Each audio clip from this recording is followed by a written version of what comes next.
it's once again time to make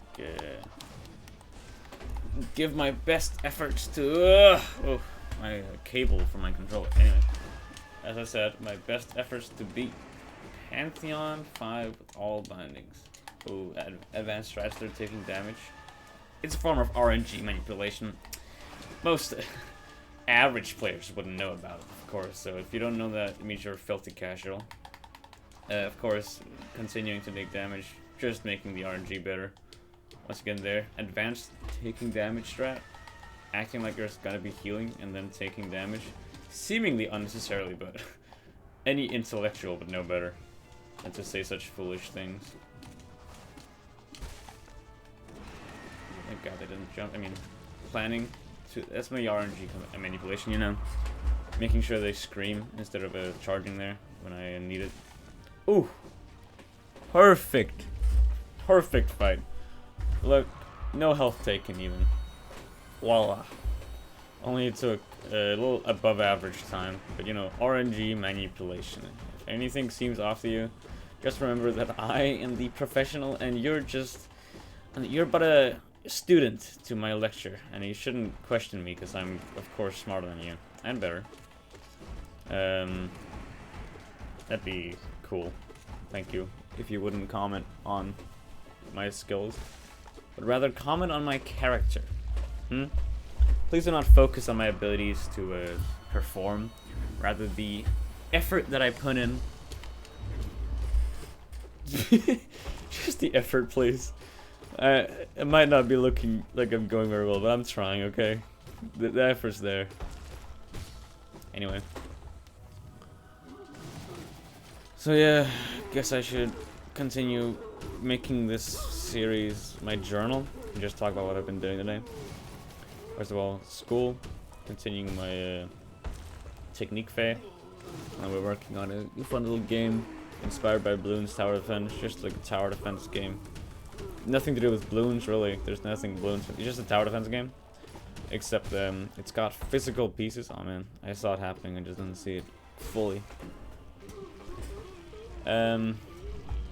Except you can move the pieces physically. We have a screen, and then you put different stuff on top of that screen. Like you put a turret on the screen, and it'll register and do stuff from that physical piece, you know. We're trying to make an interactive experience where the user can use the physical environment to create a better and a more immersive experience. We've taken inspiration from like Bloons, and just in case of like Bloons Tower Defense games and Skylanders, being able to place stuff and choosing what gets placed where with a physical object. And then we went a step further, trying to signify truly like physical impact on the digital world by making sure that wherever you place it is not like locked on the grid. You can place it wherever you like, which is standard for tower defense games, of course, anywhere other than the road. So we made the difference that you can also place it on the road. There's no defined path for the enemies to take in this tower defense game. They just take the most optimal path around your turrets and stuff. You also have wall pieces, which I think is a really cool concept, meaning that they just kind of spawn and you have to direct them using walls and turrets in the longest possible path where you can utilize the most amount of turrets to slow them down and kill them before they make it to the end. Ooh. That's pretty cool. Of course, you can just block the hallway and then they just stop spawning and you don't get any points. But you can just make a really small and narrow hallway where there's a turret in the end of it. The turret themselves aren't just auto-aim either, they're directional. For example, there's one that's a Gatling gun, shoots a heavy amount of bullets in one direction. And then of course you have to place it somewhere that, you know, it utilizes maximum duration, maximum length. Which is pretty cool. That one, I guess, is inspired by the Bloons Tower Defense Gatling monkey. And it's also a cool monkey, so it's pretty cool. Oh! And there's a tack shooter, which would be called a spray, like a gas canister thing. Which is also cool. It just shoots around itself. And you can position that where creatures will be going around corners. Put that there. Be pretty cool. Also supposed to be something called a Tesla coil we're thinking of. We haven't implemented that at all yet. It's a little more difficult. God damn it.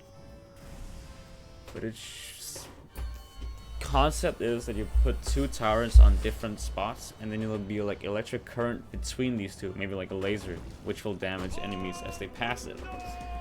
Similar to the Gatling gun, you can make that on long distance, trying to make the maximum usage of it. And the only difficulty is there's 2 things turrets you have to worry about connecting with each other. And there's gonna be no walls in between or anything, no other turrets.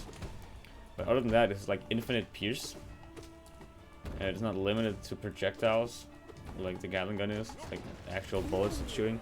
It's just a constant flow of damage, which of course is gonna be on like a timer, like doing tick damage over like a timer. I don't know, it's just gonna do damage every like half a second or something. Or a Gatling gun theoretically could damage like 60 times in a second, depending on how many bullets there is, like the firing speed. I don't know. I think it sounds cool. The gameplay doesn't need to be that engaging or fun, but it really is. It's just a fun time playing around with the pathfinding and making a long road with a limited budget, no limited piece that we have right now, just as prototypes. And it's quite a lot of fun. That's what we worked on today. What? Okay, man. I've been mostly working on actually making the prototypes, 3D printing them, designing how they look, trying to make it obvious what they do. Example, the shooter rounder, the box spray we call it, because we theme as bugs or something. I don't know, if when it's an attack shooter, right, I want to signify that it goes all around, it shoots all around itself. And I did that by copying the attack shooter from balloons, or just make a bunch of holes around it, you know what I mean? Not complicated stuff.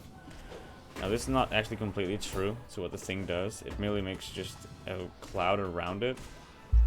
It just makes a radius where things take damage if they're inside of it.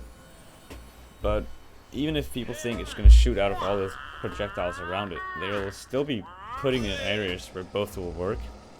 Because assuming that it's going to shoot bullets from all around it, and then realizing, oh, it just shoots one singular area effect attack all around itself, isn't much different. You just realize, oh, okay, that's just slightly different than I thought. So it's not a problem if it's slightly different, if it still does what people think.